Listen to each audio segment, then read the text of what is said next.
Together, we looked at hybridization of orbitals within the same atom. Okay, so valence bonds theory talks about hybridization as well. Remember that hybridization happens within the same atom. So carbon atom and those orbitals are mixing together. So if this is a carbon atom, let me just redraw that. Here's a carbon atom. A carbon atom has an s orbital and some p orbitals. When you mix those together, then the carbon atom will have an sp hybridized. So you're using the same atom and mixing the orbitals inside the same atom. For bonding, we are using different atoms. Okay, so we're looking at a hydrogen atom and its s orbital, and another hydrogen atom and its s orbital. The overlap is when this electron from that hydrogen and this electron, that hydrogen share a space between the two H's.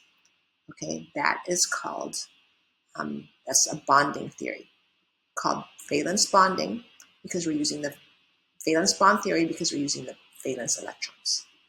So let's look at two different types of bonds. There's the sigma and there's the pi. The sigma bond happens when there's a head-to-head overlap. I'm showing a head-to-head collision between two cars. For example, here's a hydrogen, here's a hydrogen. There, it's a head-to-head overlap between this electron orbitals and this electron's orbital, and then they bond.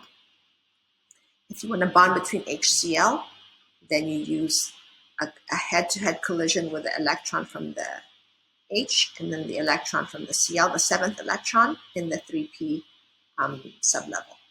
Another sigma bond. Okay, here's another sigma bond in Cl. Electron here, electron here. Okay, sigma bonds are characterized by a head-to-head overlap. It is a cylindrical symmetry of electron density about the internuclear axis. That means in between the two. That's the axis between them.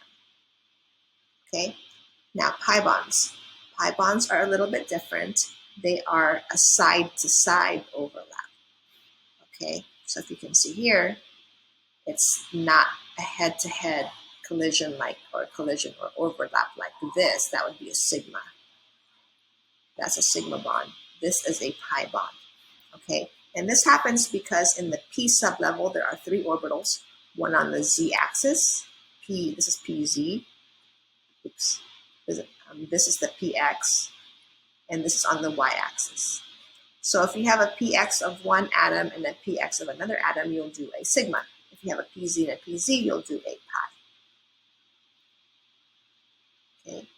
Single bonds are always sigma bonds. Okay, so they overlap head-to-head first. Okay, so over here, that is a sigma bond. Head-to-head overlap. Okay. In a multiple bond, one of the bonds is a sigma, so this is a sigma bond, and the other bond is a pi bond. So you can imagine, here's the C, here's the carbon atom on the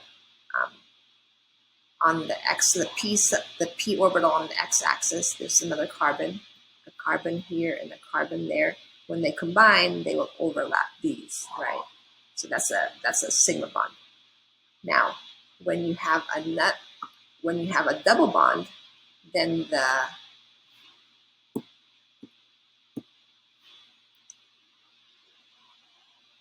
y or the py might overlap with each other and bond. So there's a bond there and a bond there. Okay, that would be a double bond. If you had a triple bond between an N and an N, this is what it looks like. So first, you will do, the first bond is always the sigma, right? So you'll have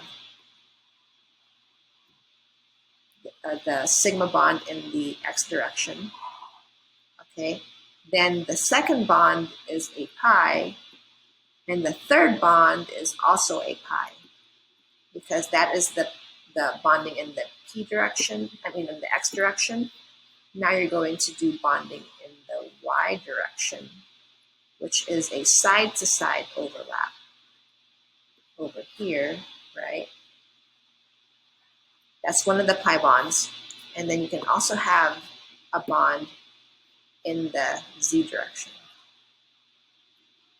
Going there, down here, and here and here. It looks like a mess and an overlap there. That would give you 3 overlaps. That would give you a triple bond. 1 sigma, 2 pi's. Okay. So this is formaldehyde. The central atom has 3 electron domains, 1, 2, 3. Therefore, it is sp2. Because you add the exponent, it adds up to 3. Okay. The overlap here happens this way. So this one, let me just change my pen. This is the first one's also always a sigma and a sigma, right? And a sigma. So this molecule, formaldehyde, has 3 sigma bonds, and the second bond in a double bond is a pi. So this molecule has 3 sigma bonds and 1 pi bond. Now, how does it look like? The sigma bond between the carbon and the hydrogen looks like this. Here's the hydrogen. Here's the px overlapping with the hydrogen, right? Here's the oxygen over here now. Now you're overlapping in a sigma way over here, right? That's a sigma bond. And then you have a overlap in the pz or py, whatever is being used first, it doesn't matter. But there's a pi overlap here. Okay, that's why you get the double bond. Okay. So in triple bonds, this is acetylene, which looks like this, C1, 2, 3, CH. The drawing looks like this. Here's the C, here's the C. There's the sigma bond. One of those is a sigma. And here's one of the pi bonds. And here's the other pi bond behind in the back. Okay, so in acetylene there is, this is a sigma. Remember, the single bonds are always sigma bonds. So this molecule, acetylene, has 1, 2, 3 sigma bonds and 2 pi bonds.